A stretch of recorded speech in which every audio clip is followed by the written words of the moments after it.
amigos, el día de hoy estamos aquí en Estudios Universales Hollywood.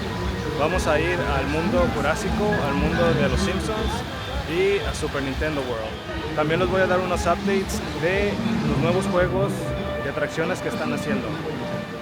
Acompáñenme, vamos. Como podemos ver, amigos, el día de hoy están celebrando los 60 años del Tram. Nos vamos a subir y a ver qué tal está esto, ¿ok?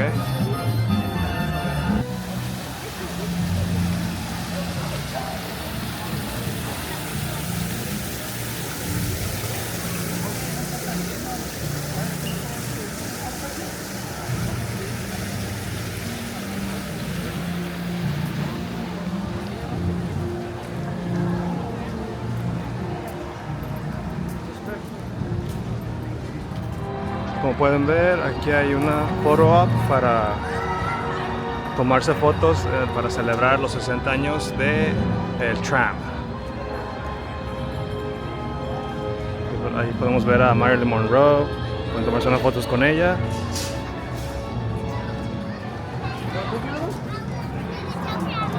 Aquí podemos ver a Hello Kitty y su tienda.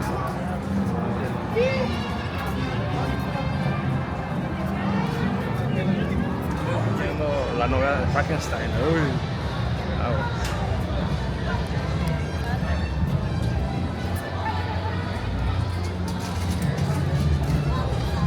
Aquí está Scooby-Doo. Aquí podemos ver The Time Machine.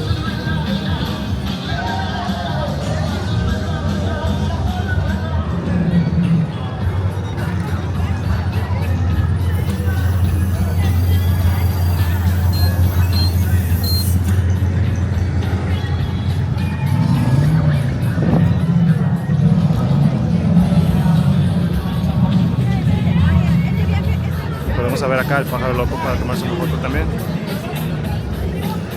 Y acá está E.T. Vean esto, aquí van a hacer el nuevo Rápido y Furioso, Fast and the Furious Hollywood Drift. Y ya están bien avanzados, están las tracks. Y a ver, vamos a ver por otros lados, a ver qué podemos ver.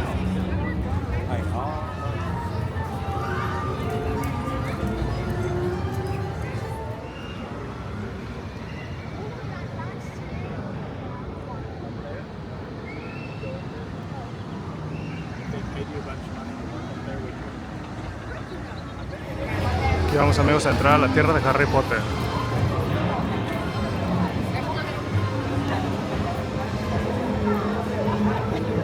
Aquí podemos ver el Hogwarts Express.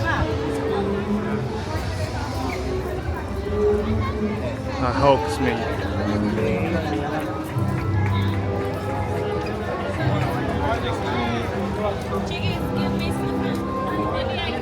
Ahí puedes comprar tu butterbeer.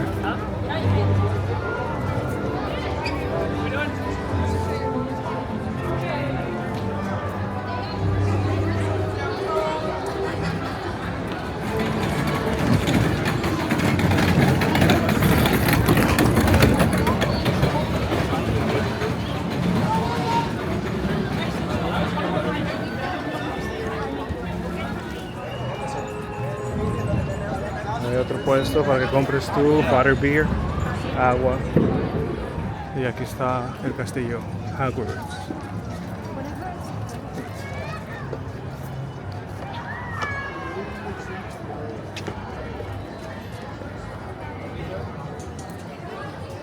La tierra de Harry Potter y pedí un butterbeer.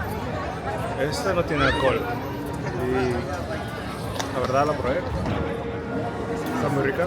Está un poco dulce, pero está buena. Y viene en forma de soda también, por si gustan pedir en soda o slush.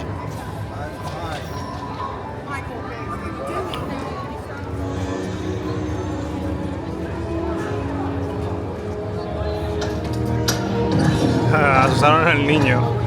Pero sí, aquí puedes comprar las varitas mágicas y son interactivas en la tierra de Harry Potter. Vamos a Super Nintendo.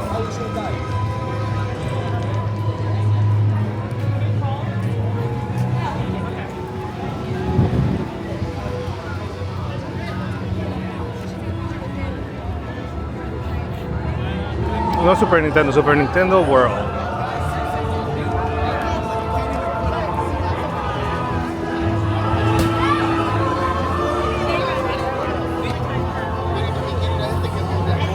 rápido y se deja caer así.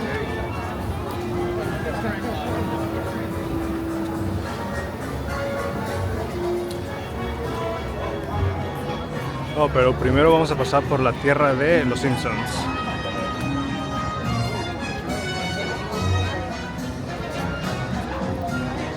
Aquí pueden comprar sus donas de los Simpsons. Aquí está el carro del policía.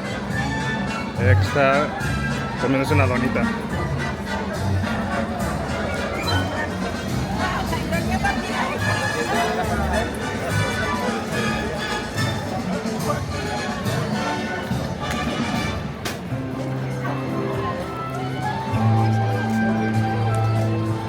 Aquí está la taberna de Mo.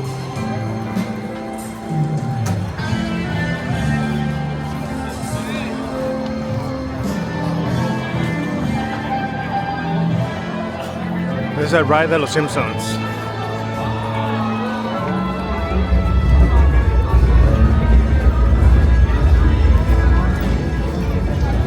Podemos ver a Bart y a Marge. Te puedes tomarte una foto con ellos si gustas.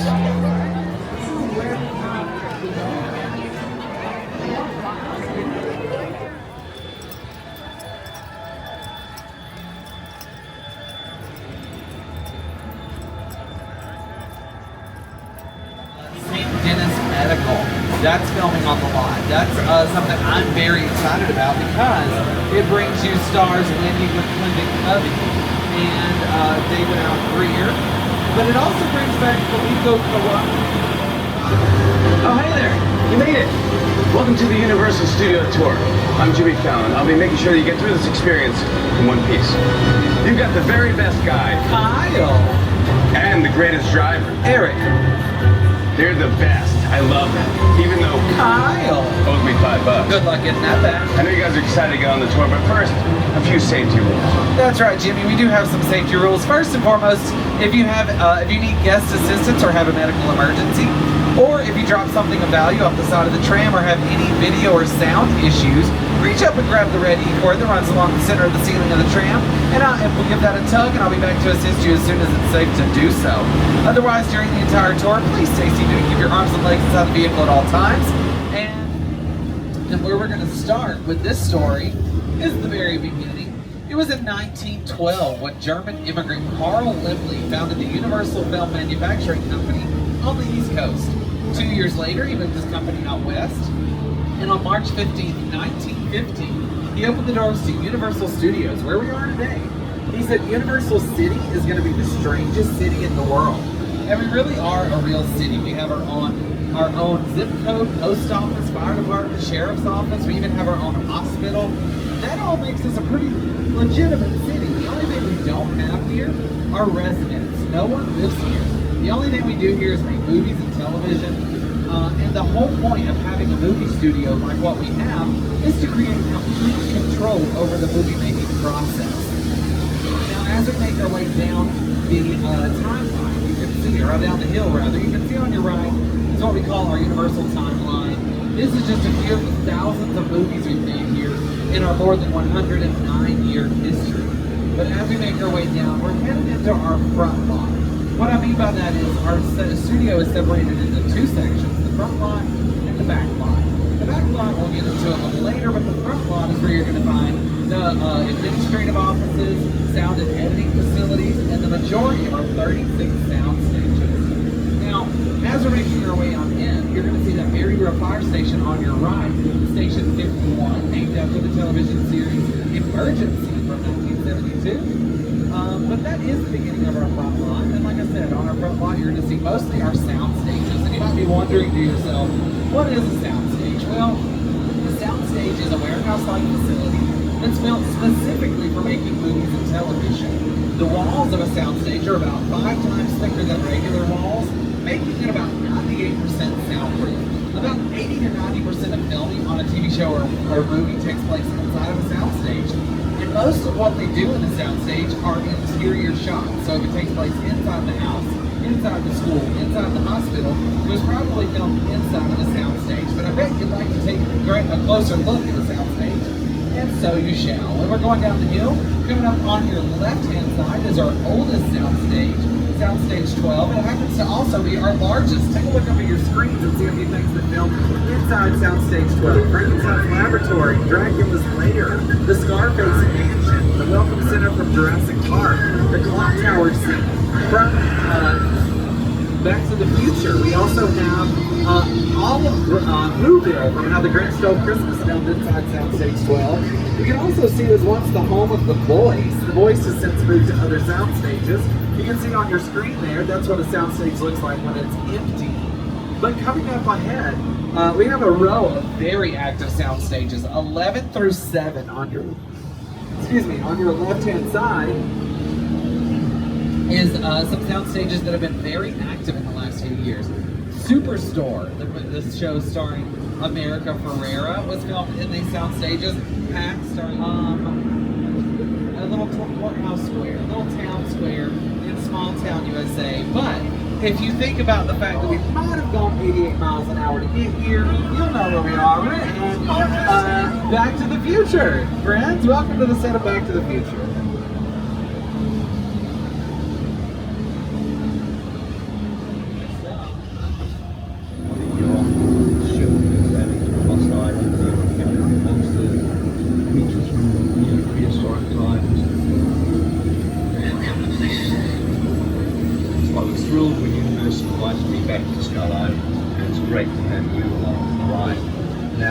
Created this 3D immersive experience, so you're going to have to have your glasses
some of the world's largest 3D screens. They stand at 140 or 180 feet long, 140 feet high, rather. And that was a collaboration between the folks at Weta Effects and Peter Jackson.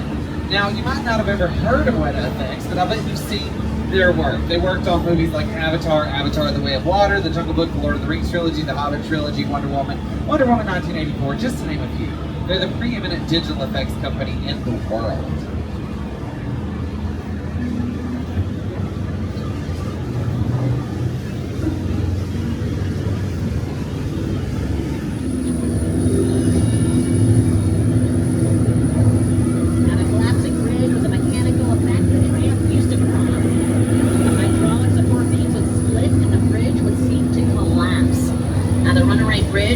Located in our western sense. It used to hurtle toward the tram and come to a screeching halt.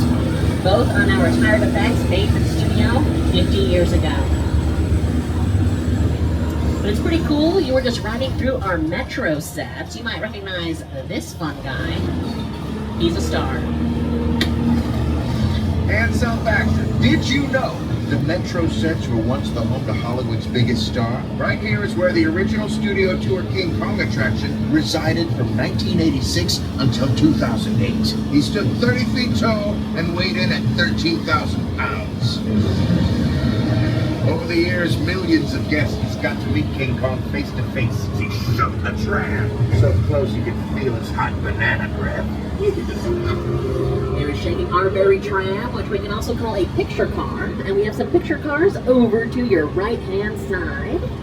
A lot of them were seen in the Back to the Future films. Some of these, even some of the Flintstone cars, as you can see. Here are some of the stars of Lopez versus Lopez, George and Maya. The studio tour has changed over the years. Each generation has its favorite moments and memories, whether it's the rock slide or the ice tunnel. Man, who didn't love the ice tunnel? Well, one thing that hasn't changed has been family sharing this one-of-a-kind behind-the-scenes adventure together. How about picture cars? Ooh, that was great. There you go. These picture cars can take you all over the world. If you look at this tank from Transformers, the outside is really just plywood, painted to look like steel and iron. Makes that vehicle a lot lighter, a lot easier to move around the set compared to an actual tank. But do not take that into battle. What is that? You hear that? That does not sound good at all. So for many years, this part of the studio tour was the greens department, where we can use real plants and trees that can be used as set dressings for TV shows. And nowadays, it's where you can see many of the set pieces used in the Jurassic films, including some plants and trees, except these aren't. Just like the dinosaurs around. At least, I don't think the dinosaurs. Actually, there might be a few buildings around here, so just be on the lookout. We do have a T-Rex. We have a T-Rex. We have a lot of the sets from the first 3 movies of Jurassic Park, like the mobile lab from Jurassic Park, The Lost World. Now we have some dinosaurs in their cages, but just be careful out here.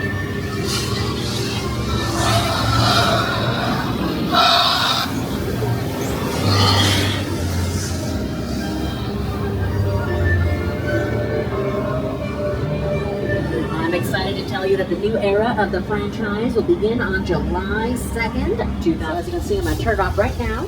The rain is off. It's not off. Hold on. Rain is off. Why is it turning off? There. What is that? Oh, would you look at that?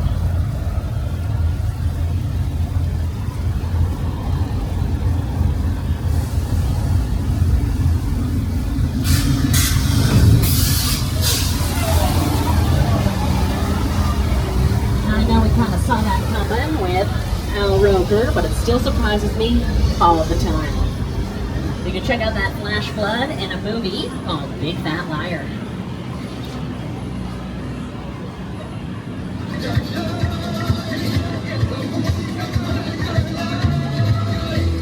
You cannot run the wall, kid! Yeah, we'll see about that.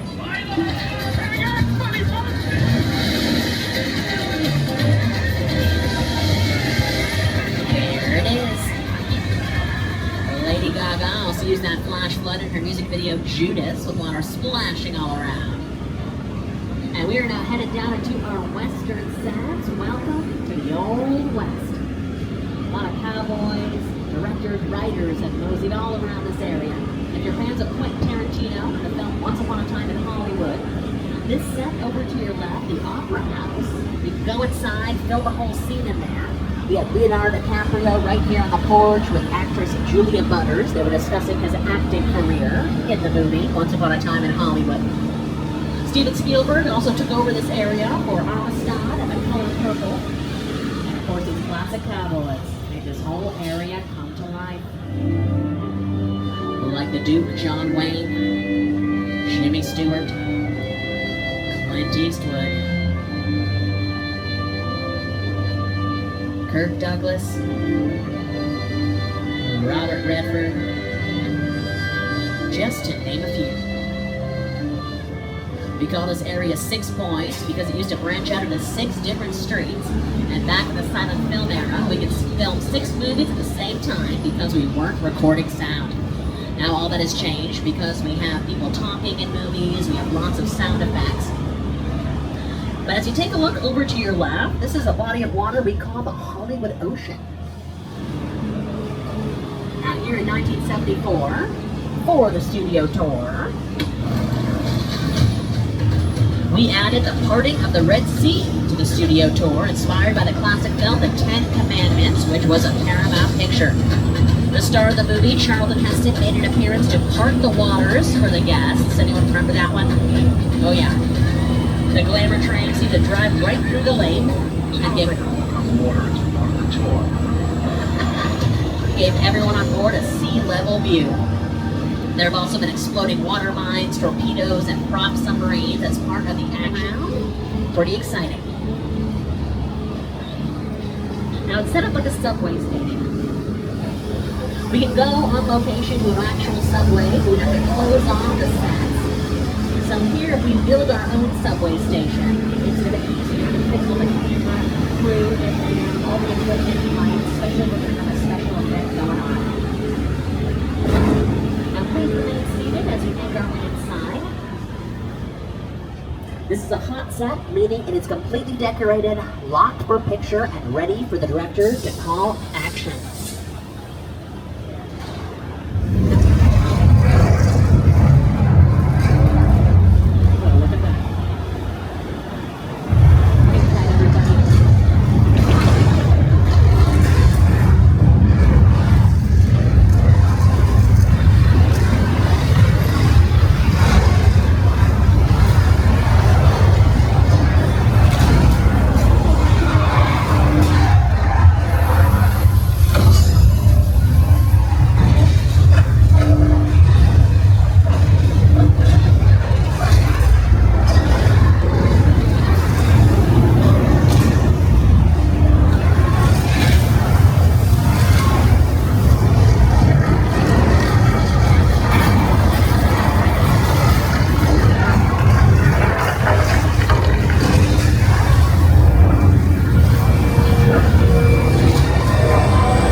Just this week for our 60th anniversary.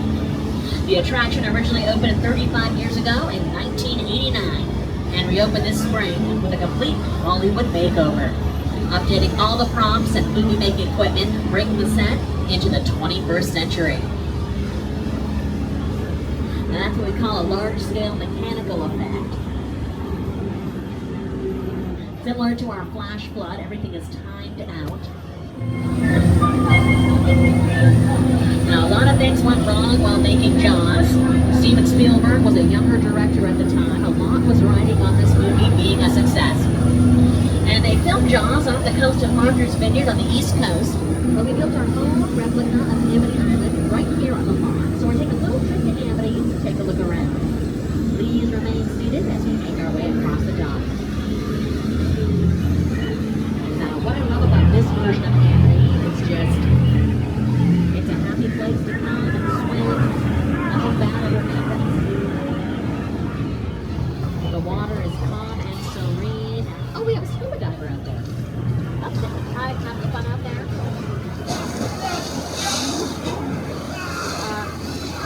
You're having fun,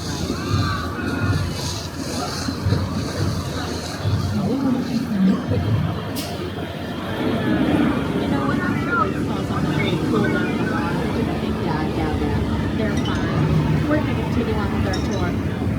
I think something's in the water. Oh yeah. Something is pulling that pier to your right. There is definitely something in the water.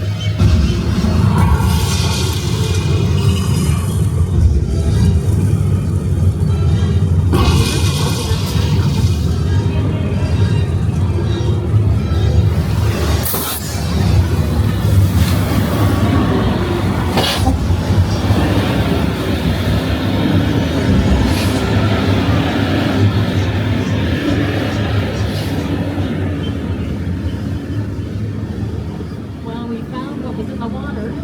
So replica of the mechanical shark, using jaws.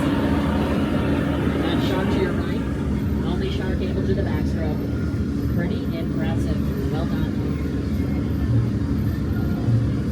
Now, a lot of things have to go right when making a movie, and so many things kept going wrong while making Jaws. The mechanical shark, the star, caused a whole lot of problems. It sank to the bottom of the Atlantic Ocean the very first day of shooting. That caused the production to go 100 days over schedule, tripled the film's budget. This film was almost a complete disaster. That's what much of the line shark. The shark was frustrated. It didn't really work all the time. It didn't work hardly at all. Wherever you were on the island, you could hear the radio waves. They were always.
Get your cameras on ready because we're about to take you into the mind of Mr. Jordan Peele. Welcome y'all to Jupiter's Play. Movie magic only happens when a team of collaborators, often in the hundreds, work together to take an impossible notion and bring it to life. This is Jupiter's Play, a nostalgic, small-time Southern California amusement park owned by former child star Ricky G. Park.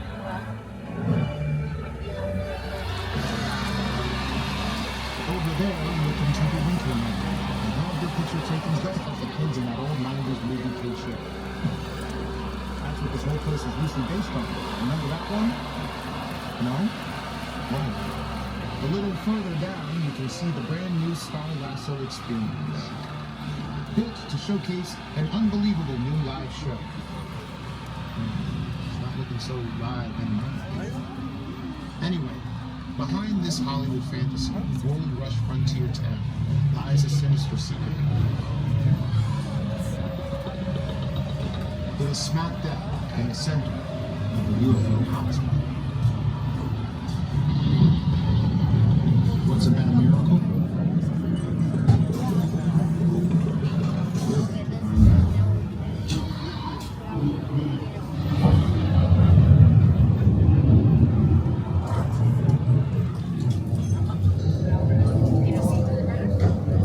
out.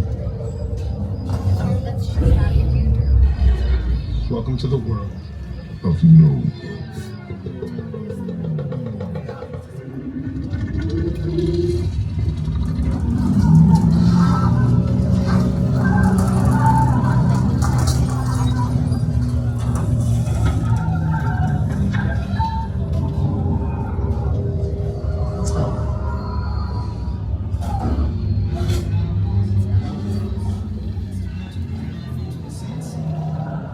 Jupiter's Claim. Now, Jordan Peele's a huge fan of the studio tour, wanted to give Jupiter's Claim exclusively to this experience, and was out here welcoming audiences in when it made its premiere. Now, we're heading toward the part of the studio where we once had an attraction called the Doom Glacier Expedition, better known as the Ice Tunnel.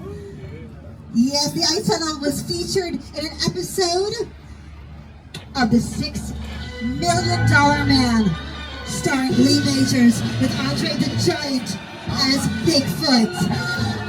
The train would prompt an imaginary elevation of 12,000 feet, and the only way back to the theme park was through the ice tunnel, where the slightest sound would trigger an avalanche, and it always did, causing the walls to spin and guests to tilt along with a howling, "Thank you, Anthony! Thank you, Anthony, for keeping us safe." And on behalf of Anthony, myself, Regina, your tour guide, and everyone here at Universal Studios Hollywood, we hope you have enjoyed this exclusive behind-the-scenes experience that's been 60 years in the making. As we say here in Hollywood, that's a wrap. Thank you. Happy 60 years! Woohoo! As you disembark the tram by tramway, watch your step, return your 3D glasses to those blue bins, drink your water, be kind to each other, and have a tram. Super Nintendo World, tenemos que ir a lower lines.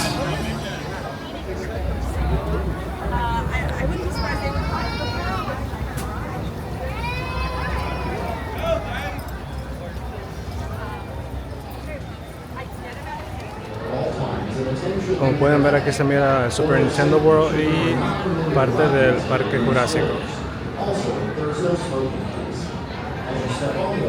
Oh, y la momia.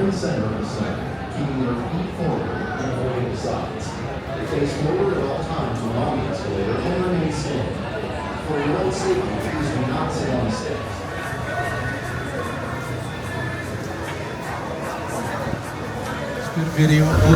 She is our great dinosaur Raptor, Blue Raptor. Yes, you see that. Off to the side, please.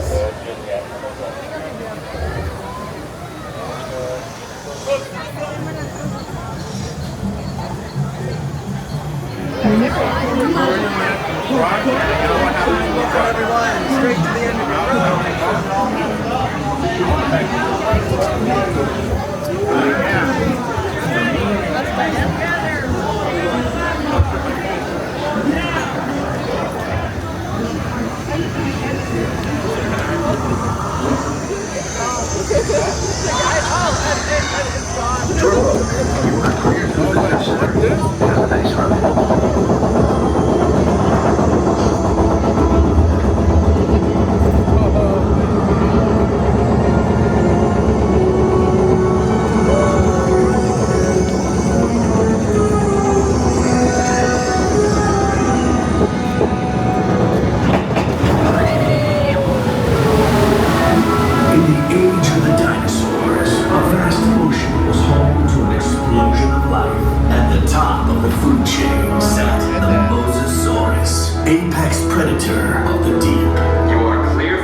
In a few seconds, we will be entering Kerfuffle Valley, where plant-eating dinosaurs roam freely.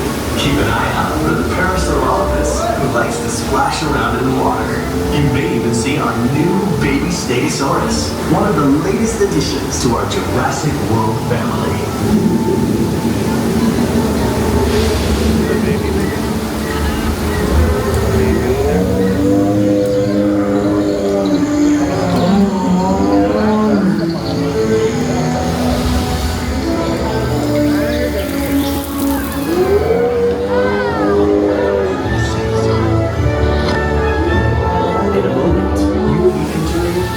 Home to some of Jurassic World's most powerful creatures.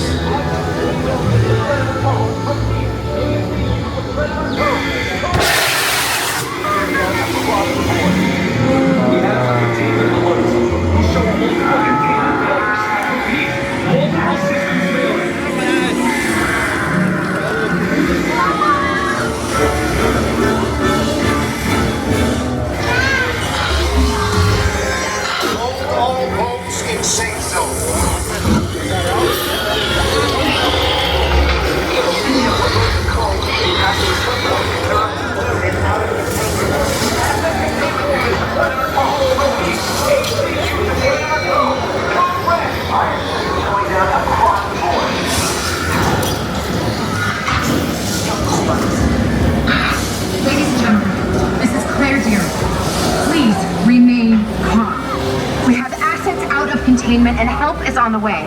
In the meantime, please. A security team is deployed. They will get you safe. The bowl is breaking. The indominus rex is escaping. Please remain in the boat and stay calm.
Welcome back. As your boat enters the station, please raise your arms and your left arm will raise automatically. Exit to your right and enjoy the rest of your day here at Jurassic World. Este ride de Jurassic Park se lo recomiendo 100%. Está muy padre, pueden ver a todos los dinosaurios que salen en las películas. Bueno, no todos, pero los más chidos. Y me empapé todo en este, pero vale la pena. Y ahorita que saca el calor, te sacas de volada. Ahorita nos dirigimos hacia Super Nintendo World.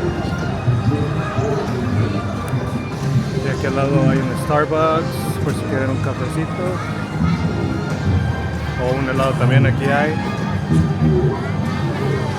soda y comida. Y aquí está Optimus Prime. So friends, I ask all of you out there, will you join our fight? Come on, friends, will you join our fight? Right there. Y acá podemos ver el ride de Transformers.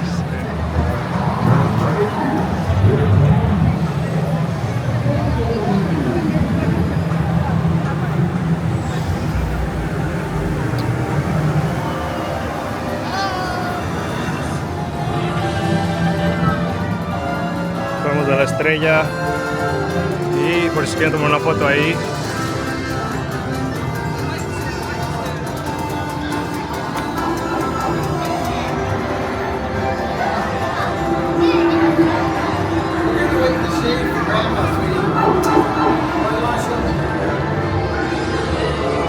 Estamos adentro del castillo de Peach.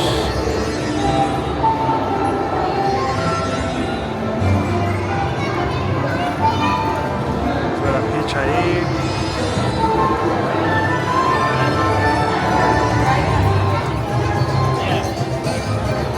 Está el mushroom.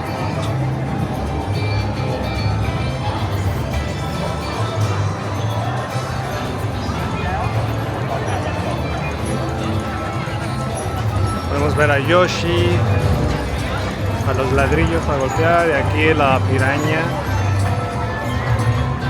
Y acá está el castillo de Peach. Es la entrada o salida también. Ahí pueden encontrar a la Princess Peach, nada más que ahorita no está. Y hay muchos videojuegos aquí que pueden usar con su power band, pero la tienes que comprar. Y esa se encuentra ahí en esa estación, ahí pueden comprar su power band. Ahí podemos ver el castillo de Bowser, ahí está el ride de Mario Kart. Y aquí está la tienda One Up Factory, que puedes comprar tus souvenirs de Super Nintendo World. Vamos a ver qué hay. Por dentro de la tienda está muy padre. No sé cómo estuvieras adentro en las pipas de Mario World. Tienen vasos de Bowser, Mario, Peach, Yoshi, Luigi. Y unos muñecos. Sí, están a $10 cada uno. Llaveros también. También tienen diademas. Tienen a Fantasma, Yoshi, Peach, Toad, la estrellita, Mario. Estos están a $25. Tienen las playeras de Luigi, los Stanleys, esos suéteres de Luigi, de Mario, almohadas. Mucho más cosas, playeras, también los plushes de Mario y Luigi, el One Up, el Mushroom. Aquí también puedes comprar sombreros, el Bowser, el Toad, el Bowser, Bowser, muy padre. ¿Cuánto cuesta? Nada más $40. De Bowser también están a $25. Tienen el Popcorn Bucket de Mario. Este está a no dice, no. Está a $39.99. Y pues si tienen hambre, aquí está el Toadstool Café. Vamos a venir. Vamos aquí a Toadstool Café a ver qué hay bueno de comer. Estamos entrando aquí a Toadstool Café. La línea está larga.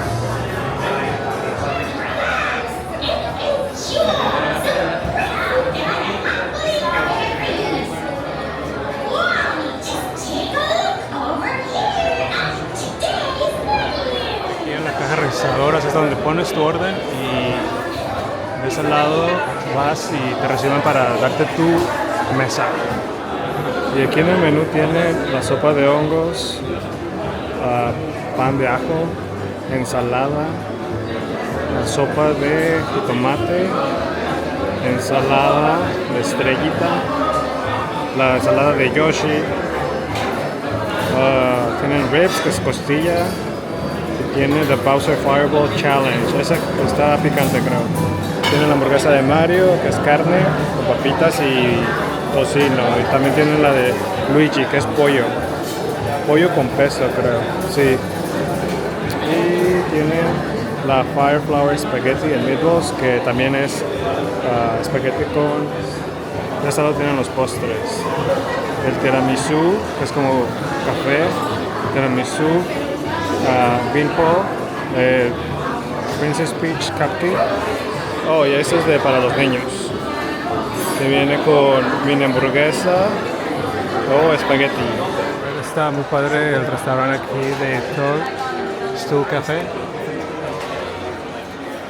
Como pueden ver, ahí sale el longuito y está muy padre el restaurante y vamos a ver qué tal está la comida ahorita. Y pedimos el Superstar Lemon Squash, a ver qué tal.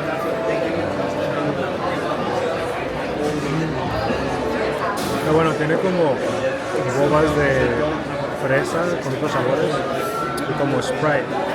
Y tiene como gelatina en forma de estrellitas que son sabor mango. Pueden ver, agarré Luigi Burger, que viene con papitas, su salsita y con su sombrerito y el bigote. Tiene una rebanada de chile pimiento. A ver qué tal, También agarramos un tiramisú. Tiene galleta. Y short rib. A ver qué tal. Vamos a probar la hamburguesa de Luigi.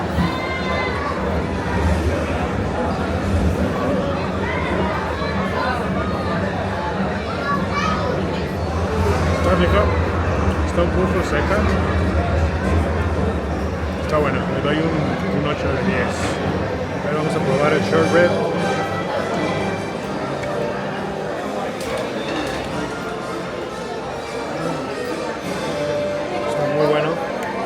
La salsita y tiene como crema. La costillita está bien suave y bien jugosa. Pueden ver, está muy buena. Vamos a probar el tiramisú, a ver qué tal está.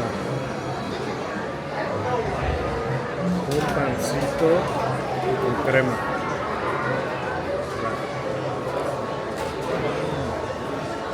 Está muy rico. Está suavecito, esponjosito, es como de vainilla, pero tiene una galletita. Está rico, es como un shortbread. Está muy bueno. Yo también se lo recomiendo. Y al lado tiene como una salsita como de fresa. Un detallito. Esto le doy un 10. Está muy bueno. Bueno amigos, eso es todo por hoy. Gracias por acompañarme. No se olviden darle like y suscribirse para más contenido. Hasta luego.